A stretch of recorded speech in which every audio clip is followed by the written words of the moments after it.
Welcome to KawFee Haus. So we have not done the American Marxism discussion yet. I am holding off a bit because I actually want to read that damn thing again. And because we had an interim book, a Secession, I think is the name for I actually don't know if that's the right one. We have an interim book that I read as part of a book club, so I wanted to kind of knock that one out in between. But I now have read it about like 3 weeks ago, so I'm not sure how much I'm going to remember as we're going through this because we had the whole issue with the website going down. We're going to do it though. We didn't have a traditional introduction, but we're going to do it. This was David French. David French has lost his party. He's a never-Trumper who used to be a Republican. He's religious, but tries to function in an increasingly secularized country. And he wrote a book. It's called Divided We Fall. It's published 2020. This is very recent. This was right before the 2020 election, however. The subtitle is America's Secession Threat and How to Restore Our Nation. So as always, we will go through the contents of this book. We'll do a bit of an analysis where we talk about the qualities and lack thereof. And then we'll do some big picture stuff, try to fold it into our wider understanding of the world, who we are, where we're going, and where we ought to go. So if you're new here, we read books, bad books, good books, and talk about big ideas to mix it all up and try to create a grand unified understanding of the world at large. The contents of this particular book, Divided We Fall. Like I said, this was part of a book club. The author, David French, is kind of notorious never-Trumper in conservative circles, and he wrote this book ostensibly to try to bridge the ever-widening gap between the poles in this country. So in the intro, he talks about how he just has no tribe. He brings up the Clintons and the not-so-youthful indiscretions of Bill, and kind of all the rumblings of whether if Hillary won the election that we would automatically be a socialist nation. And then he talks about Trump and how he was very anti-Trump and associates him with the alt-right, the Muslim bans, the extraordinary attacks on Mexican immigrants, as he put it, and the various accusations of harassment or assault by women that were pending against Trump. And early on, you kind of notice a pulling of punches when it comes to discussing policy and rhetorical indiscretions by Democrats at this point, but we go on. So one of the things he asserts is that our country can only exist as a liberal, pluralistic republic. We're not going to have the kind of homogeneity that you get in some of the other smaller countries. You know, some of the Scandinavian countries have a kind of homogeneity, and other countries might not necessarily need a republic or have to deal with pluralism because they are so similar just in general. But in the United States, we don't have that kind of similarity. We have very disparate kinds of people that live here. So our system has to take that into account, and that's why a republic works so well.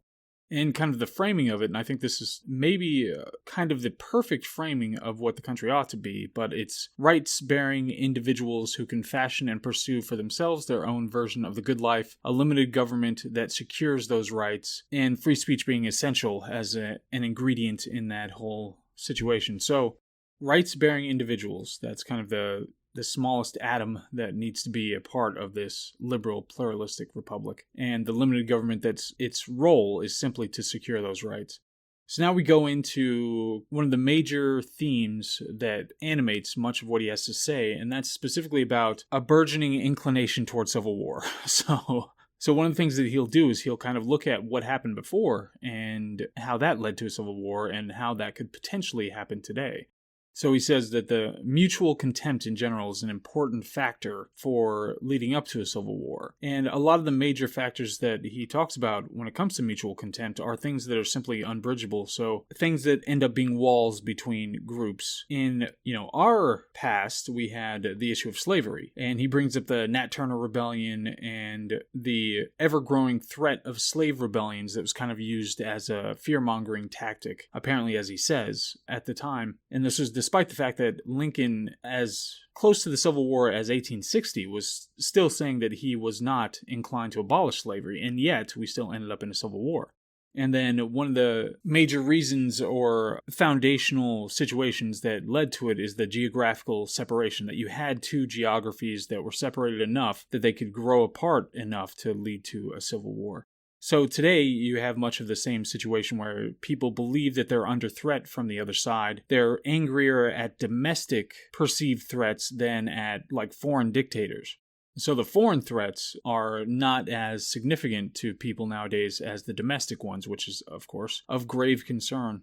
And then here's another one where we have some pulling of the punches. This was, like I said, right before the 2020 election. So this is after some pretty serious and pretty destructive and deadly situations with a number of groups. So they should have made it into here. But what he talks about here is that he brings up white nationalist attacks and describes those in significant detail, and then gives very minimal description in that he kind of phrased it, and this really bothered me, was that he phrased it like, we can't forget the attempted assassination of Republicans at a congressional baseball game.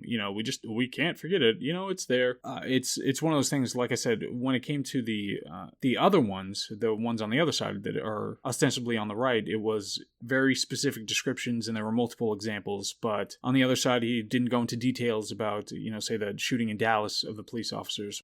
Other attacks or violence that could be associated on that side, but went into grave detail on the other side. One point here was that we are often unaware of the violence against the other, so the violence that goes the other way, we're often unaware of it, especially now because of the way that it's treated. And this reminded me of one situation. So Larry Elder, he recently ran for governor of California against Gavin Newsom on the recall. And it was one of the most, in the LA Times, it was one of the most egregious just violations of any idea of personal or professional ethics that I've seen when it comes to reporting on something like this. What had happened was Larry Elder was having an event where he was moving somewhere. He had his security detail around him, but he was out, outside amongst the people. And as they were moving, a woman in a gorilla mask rolled up on a bike and threw an egg at him. Now she missed. It went, just narrowly missed his head, went over his head. But then there was an altercation after that and all this. So obviously the other way around, if Larry Elder's, he's a conservative, in case that wasn't clear, but if Larry Elder were liberal and some conservative woman and rolled up in a gorilla mask and started throwing eggs at him, then it would be, national news all over the place. It would be framed in a very specific way. But in this particular case, the LA Times explicitly framed it. What they did was they said there was an altercation at a Larry Elder event, and then they used a picture where they had captured a moment where Larry Elder was going in for a hug with one of his supporters, and it was somebody who he had worked with who was helping him with his campaign, one of the stops for his campaign. But he was going in for a hug with her, and his hand, as it was passing her face, when you stopped in that frame, it looked like he was slapping her. So they explicitly took this picture to make it look like that was the altercation. So that the headline would read, "Altercation at Larry Elder Event," and you would see this picture. And so for a large number of people who would just scroll right past that, just read the headline and keep scrolling, then that's what they would see. And they would get this idea of Larry Elder was assaulting people at his event rather than he was assaulted by a woman in a gorilla mask. Like I said, one of the most egregious, unbelievable things. It's one thing, to have gamesmanship between politicians when it comes to playing these games. It's another thing to have journalists to be involved in this kind of a thing, even when it's in subtle ways like they used to do it, where it's we slightly lean this way or that way, so we'll omit things here or say things a little nicer here. But this is pure propaganda. This is pure propagandistic efforts here that are trying to attack the other side and push an ideology. It's not even slightly reserved anymore, which is unbelievably shocking and concerning. So one of the theories, to get back onto what the author is talking about here, one of the theories was that there was no fracturing in the 1960s, because there was no geographic fracturing. The disparateness was dispersed enough amongst the population that it couldn't happen. Then we get a reference to Cass Sunstein. Did we read a book by Cass Sunstein at some point? I'm not sure. But there's a paper that specifically talks about the law of group motivations. And this is, of course, an important topic for people to understand. It's really frustrating that so much of academia is on one side of the spectrum, so you don't get really these studies that are trying to look at this in an objective way to the extent that we are possible as sloppy primates. But so here's what we've got. The law of group motivations. Cass Sunstein talks about how when people of like minds gather, they develop more extreme ideas. Now, of course, we're seeing this play out in real time. This is something that in social media, we have our ability now. And it's not just, we talked about the Big Sword. We read the Big Sword and talked about how people are self-segregating into like-minded communities and how that's been a long-term issue. But Cass Sunstein specifically talks about how there are, when they get more together, it's a kind of egging on situation where you have this cascade effect where people become more extreme in their views by virtue of being around people who they agree with.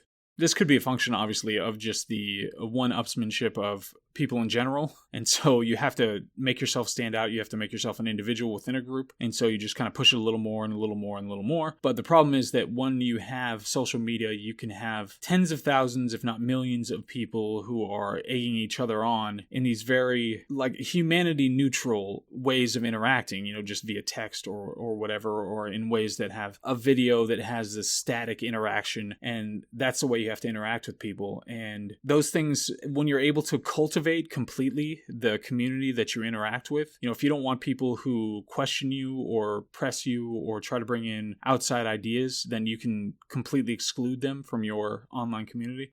Then it's just going to make this problem worse and worse and worse and worse.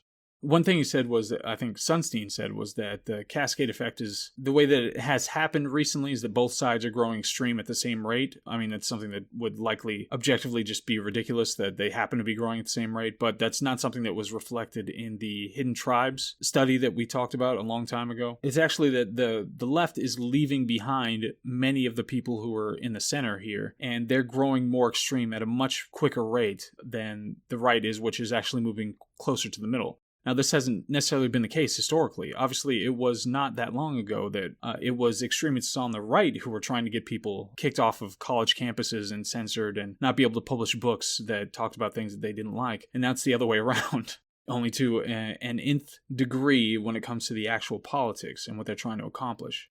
For this particular author, the churches and the cities are kind of the core. He brings up religion a lot. That's, for him, a very important aspect of this whole situation. He thinks that white evangelical churches and the urban progressive enclaves are fundamentally at odds, and he questioned why such a large chunk of the population, the religious population, supported somebody like Trump. Obviously, he's a philanderer. He's paying off not prostitutes, but, I mean, technically, he's probably a prostitute. Whatever that alchemy, that rhetorical alchemy you have to do, but he's paying off porn stars that he slept with and all that sort of thing. So it's not exactly the moral exemplar, the family exemplar that would motivate Christians historically, but they still 81% voted for him. So for the author, he says that it must be something related to partisanship. It must be their partisanship that's doing it, that allows them to accept an immoral actor like this. And so this is a kind of an effect of the extremism that is going on one side, that they're able to do this together.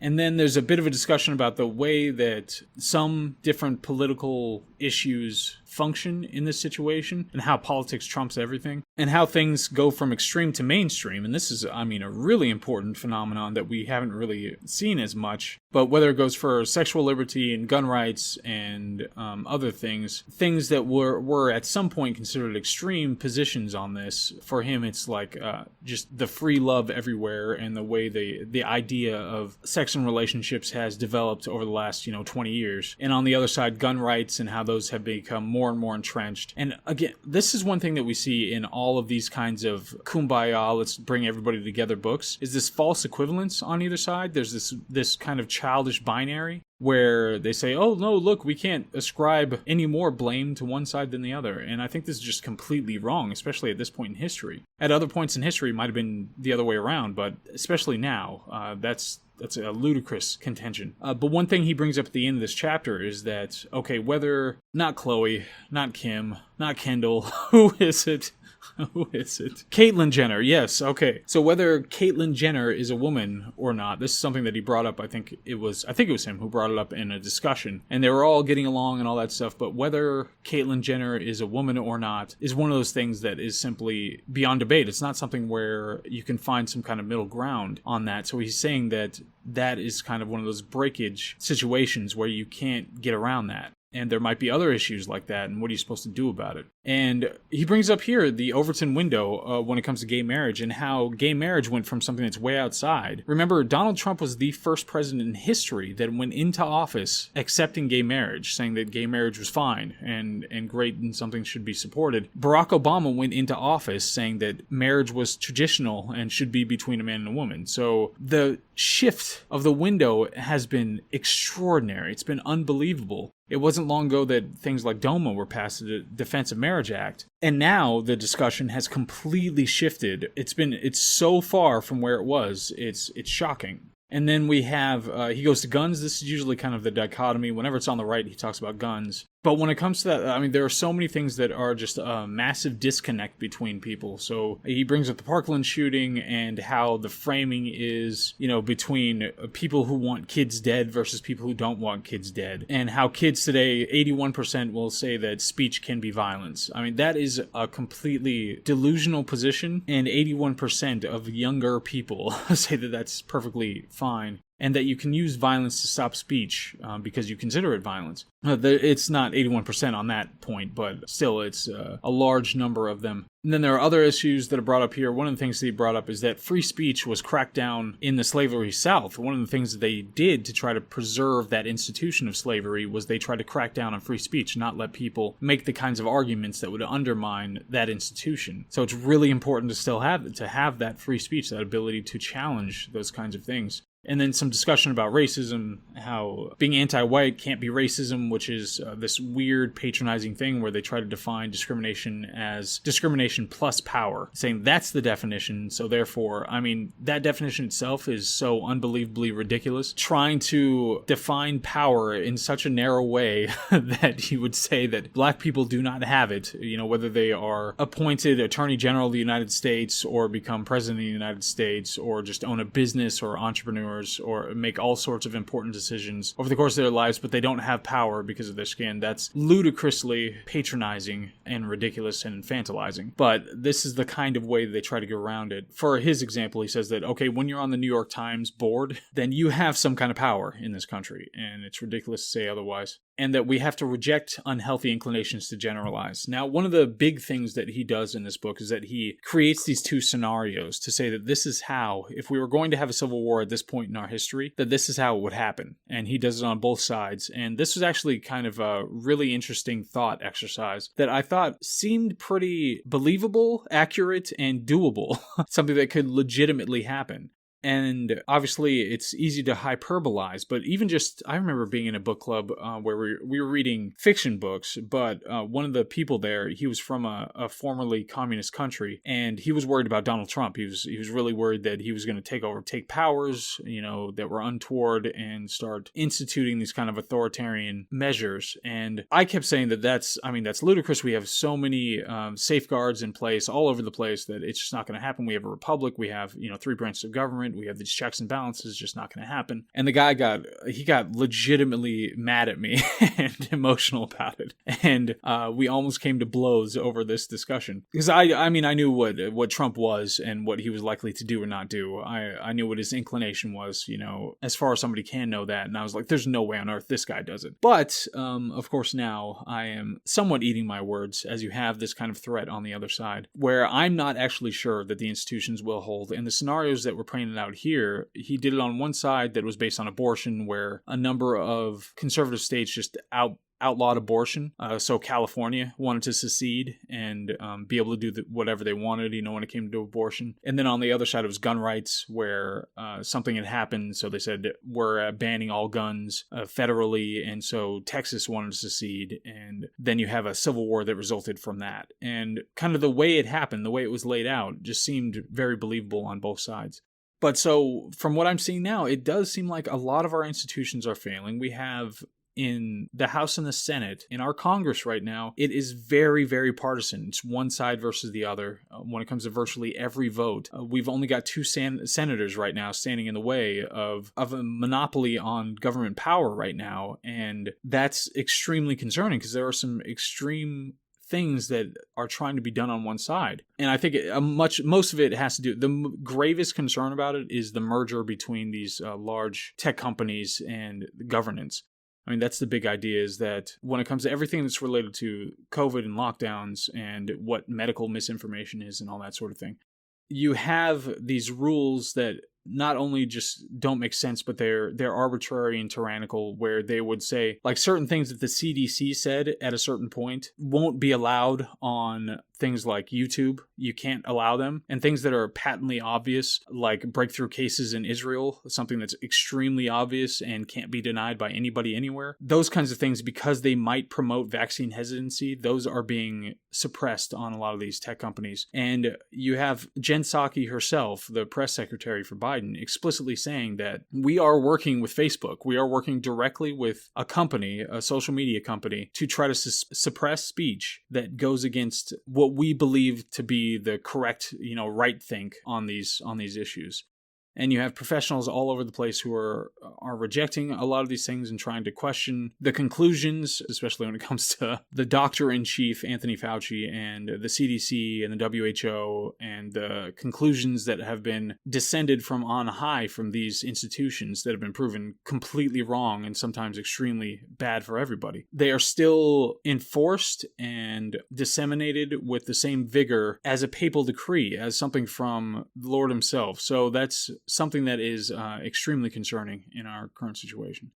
So that being the case, though, that's the accelerator. That's the accelerant that's being placed on all this. And then we have all the norm breaking in the government that is the underlying problem. There's no sense of fair game or shared sense of try to do what's best for the country. That's just gone now. And that's a big problem. Anyway, that's the book. There are, I'm sure, plenty of things to go on, but the main point is that he believes that the best way to challenge this, to push back against this, is to allow ourselves to have a republic, so that we have these individual enclaves that can do whatever they want with their rules and their laws. People can choose where to live and decide, okay, I like these rules better than those rules, or whatever. They can have that choice, and then we can live together in our enclaves and do whatever we want to do. If Texas wants to be way different from California, they can do that, and we can accept that. We don't need a federal government who is trying to tyrannically push states from on high and say you have to do this and you have to do that. He's saying that's the way that we get out of this, and that's the way that we have the right kind of country where we can have the pluralistic society that we're supposed to have. So, moving into the analysis, and I'm sure this particular author referenced this, or talked about this country was built for a moral and religious people. I'm sure for him, that's kind of the most important substrate. But one of the things about the book is that it seemed like it was written as if Democrats are the protagonist. It might be strategic. It might be just the point to try to make them more comfortable because they're reading a Republican or a former Republican. He doesn't have a party now, he says. So it might be a strategic move to write it in that way, but it did become frustrating in that, like I said, he pulled a lot of punches when it came to Democrats, and he acted as though a lot of the points when it came to the other side would be foreign to whoever the reader happened to be. But I think it was specifically written with Democrats in mind as the protagonist of this particular story. And the book seemed more diagnosis, less prescription, and I mean, this is kind of an epidemic when it comes to this kind of writing. Everybody gives some kind of suggestions. I know in American Marxism, Mark Levin gave a number of prescriptions, said this is what you need to do this, do that, etc., etc. And this book tries to give some, says, we need stronger local communities, local governance, and do whatever you want on a local level. But to some degree, it seems so underwhelming at this point when it comes to any of these books, trying to give us a prescription like this. And there's something meandering and kind of flabby about it. It had this patronizing tone, like it's trying to delicately talk to children about these kinds of things. And it's not restricted to this book. It's not just this book. But there is this kind of tone, and it's so weird that we have to treat everybody. These are supposed to be adults. It's not 4-year-olds who are picking this up and trying to figure out what to do about the country. These are supposed to be adults reading this, and they're likely going to be well-educated and up to date on most of these political issues. And still, it's like this weird, pandery, childish method of trying to handle people, and it's really frustrating that this is the kind of way that we have to talk about these things. So overall, I don't know, it seems like there's a bit of a sheen of vacuousness when it came to what this book was and what it was written for. And I only read it once, I read it a couple of weeks ago, so who knows, maybe I'm off base on this, but it did kind of seem like it was not as interested in genuinely understanding what the hell's going on and trying to fix it as it was trying to make itself palatable. And to some degree, obviously, both of those considerations are important, but it's really frustrating to be in that situation. So big picture wise, I just feel like we need to do better. We need to be better when it comes to communication about these kinds of things. We need an entirely new method of framing our communication because there's some better way to discuss complex political and moral questions. I think one of the things that happens is that when you're on the right side, and I use this in a very kind of broad generic term, meaning that you're most likely to be correct based on the information and if you're able to best subtract your biases.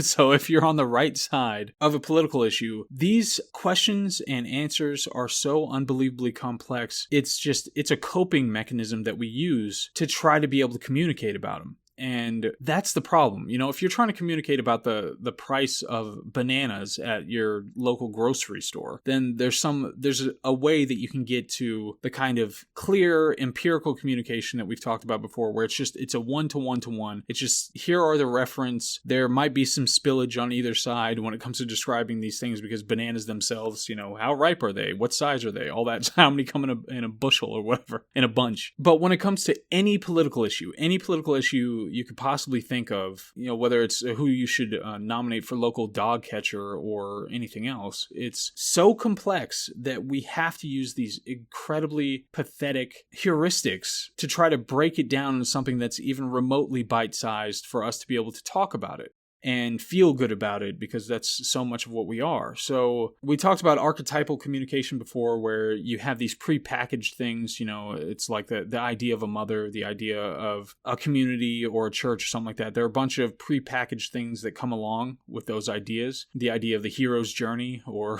whatever. There's so many things already built into that. So that's a way that we try to communicate with each other, because it can have a lot more information already built in. But when it comes to actually trying to communicate or figure out or discuss without becoming completely paralyzed by the fact that we're so tiny and incapable, these specific, incredibly large and complex political issues, I'm completely tired of this binary cope that we have to go through, where they say that, okay, well, there are two people here and we're talking about it, so we must have to find, here are the poles, here's the binary, let's, maybe meet somewhere in the middle that we can't really define and don't really understand, and then we both feel okay about it by the end of the conversation, so therefore we accomplish something. Like, that is not the way that we need to be talking about these kinds of issues. We have to reframe anything that's complex like this. We have to reframe the way that we communicate about it, and it shouldn't be acceptable to do otherwise. And one of the traps that we fall into is that when we're talking about a particular topic, it's like police brutality or anything else, we do fall into some version of this heuristic so that we can try to talk about it and feel okay with the result that we come to, as opposed to really framing it in a way that understands that we don't have the capacity to genuinely be able to understand and communicate everything about this that would make it completely accurate, whatever we're talking about. It needs to be a paradigm shift. Everybody in here, I'm working on this so we can completely change the way that we talk about complex issues. And I'm going to see where this leads. I can already feel like the heat coming off my brain right now. If you could test the Fahrenheits or whatever, I'm sure it's just like way up here. So I'm not sure what capacity we actually have to be able to do this mixed in with everything else that we try to do as human beings. But it really needs to change. We really need to find a better way to do this so we don't get on these cascades where we end up just snowballing into oblivion because we're stupid, sloppy primates. It can't be the case. Yeah, if that's what it's going to be, then I'm just handing the keys off to the AI once they get embodied in something, and that'll just be that. So anyway, I really appreciate you listening to this. I know this is a long episode. Anybody who got here, that's fantastic. Thank you very much. And at some point, we're going to have a more back and forth discussion on this stuff. I'm going to get people in here. We're going to do some live stuff, and we are going to have some questions and the like, and be able to make this a real discussion so we can really figure this out and frame this out. But like I said, appreciate it. Hope you have a good rest of your week, and I will see you on the next one. Thanks. Bye.